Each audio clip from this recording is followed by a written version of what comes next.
In today's video, I am going to talk about 5 things that I learned on my visit to Giga, Texas, and the annual shareholders meeting for Tesla.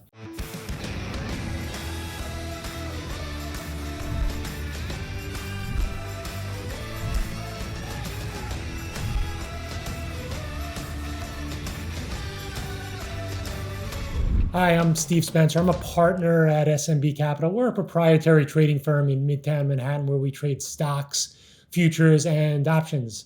So today I wanted to talk to you about my trip a few days ago to the Tesla annual shareholders meeting and 5 things that I learned while in attendance.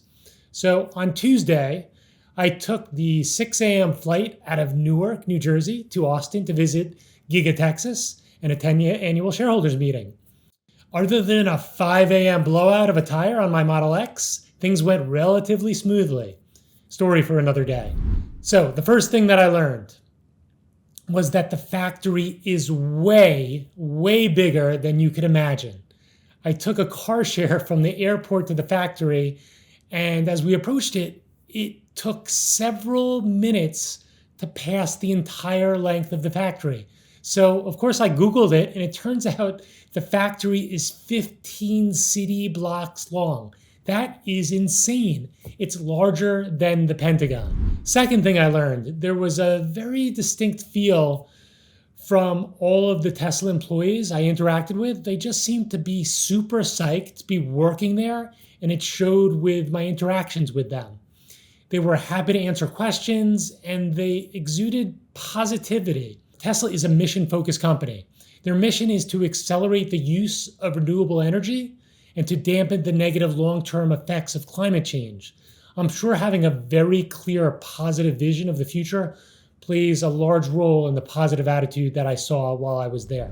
The third thing that I learned was that in 2022, 3.6 million people applied for jobs at Tesla.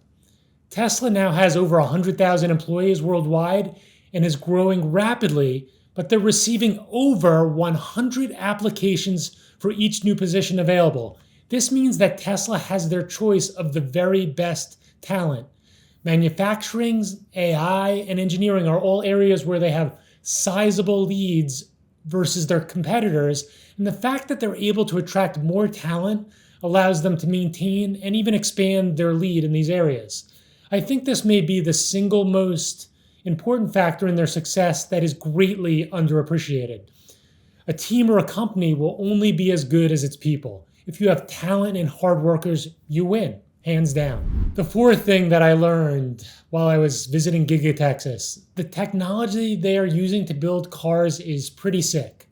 We weren't allowed to take pictures inside the factory, and they did limit the extent of the factory tour. We weren't allowed to see the new Cybertruck line or the new in-house batteries they are currently ramping. But what I did see, I'm fairly confident, doesn't exist in other car factories. Each Model Y being built at the factory is moved from station to station on an autonomous platform that is a few inches in height off of the floor. So you see a bunch of car bodies moving around as they're being completed, going from station to station, not bumping into each other, not bumping into walls or other cars. It's quite incredible. It definitely seemed like something out of the future. The fifth and final thing that I learned while visiting Giga, Texas was about myself. It really was actually more of a reminder of something new than something I had learned. After the formal presentation was completed by Elon Musk, he invited shareholders to ask questions about Tesla. They set up 3 microphones around the hall. One of the microphones wasn't that far from where I was sitting, so I decided to get in line. I was probably the 5th or maybe 6th person in line. So Elon would have to answer between 15 and 20 questions for me to have a shot at asking my question. After about 40 minutes, the head of investor relations seemed like he wanted to wind down the Q&A. He told the person at the front of my line that there would be no more questions. So I got out of line and headed to the back of the hall. Well, it turned out that Elon wanted to answer more questions, and he talked for another 20 minutes or so. If I had stood my ground and waited until Elon left the stage and the meeting concluded, I would have been able to ask my question. So for those of you who are curious as to my question, it was related to Tesla's in-house batteries known as the 4680s. In September 2020, Tesla laid out a very ambitious plan to build a new type of battery that would cost 50% less to produce than current batteries and have much greater energy density.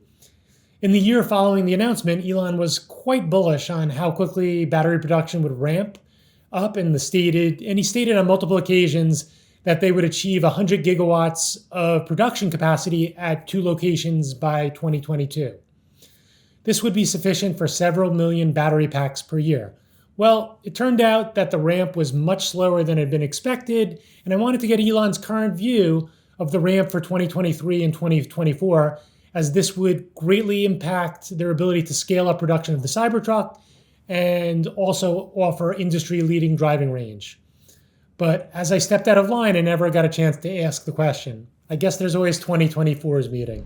So I know the video didn't really relate to trading Tesla, and our videos generally focus on trading. So the one thing I can say, and perhaps you can think about as going forward, Tesla as a momentum stock offers good trading opportunities from time to time. But the fact that I'm making this video and the stock still sits more than 50% below its all-time high, and I'm fairly confident in the next year or two it will get to that all-time high, there's going to be a bunch of great trading opportunities with further upside in the future. And that's how we can tie it into trading. Hope you enjoyed this. I'll see you next time. So you're an active trader, not doing as well as you want, not doing as well as you deserve, and you just can't figure out why you can't become profitable no matter how hard you try. Well, let me show you why. This is your competition. The traders in this room. This room right here is full of elite traders, some of whom are making 7 and even 8 figures a year. In fact, our top guys have made nearly 20 million each in net trading profits in a single year. Let's head to my office so I can share more. So you're probably used to seeing videos of lavish trader lifestyles, trading gurus trading off of a laptop for an hour a day, heck, maybe even 15 minutes a day, and then them relaxing on some secluded beach for the rest of the day. Well, all I can tell you is that our traders train like pro athletes. They live and breathe the markets and are continually working on their trading skills. Because at our firm, that's what we found it really takes to make it in this game. I'm Mike Bellafiore, co-founder and managing partner of S&B Capital, one of the world's top proprietary trading firms located in Midtown Manhattan. And we're always looking for trading talent to hire and develop. And not just to trade in-house on our desk, but also to trade from their own home, entirely using our firm's capital. And we have numerous traders doing just that, allowing them to make upwards of 7 figures trading the firm's capital without risking their own money. But to even get a shot at something like that, you need to have the right training. That's why we're doing a new free online presentation in which we share how you can get an interview with SMB to become an in-house or remote trader, trading firm capital without risking yours and gaining access to all of our firm's coaching and resources. And the best part, you don't have to be a profitable trader yet. In fact, we prefer to mold profitable traders with our methods and our techniques. That's why we have just 3 simple criteria that can earn anyone an interview. We're looking for highly ambitious and determined traders who fit our culture first and foremost. So if you believe that could be you, sign up for the free 1-hour online presentation by clicking the link that's in your top right corner of your screen now.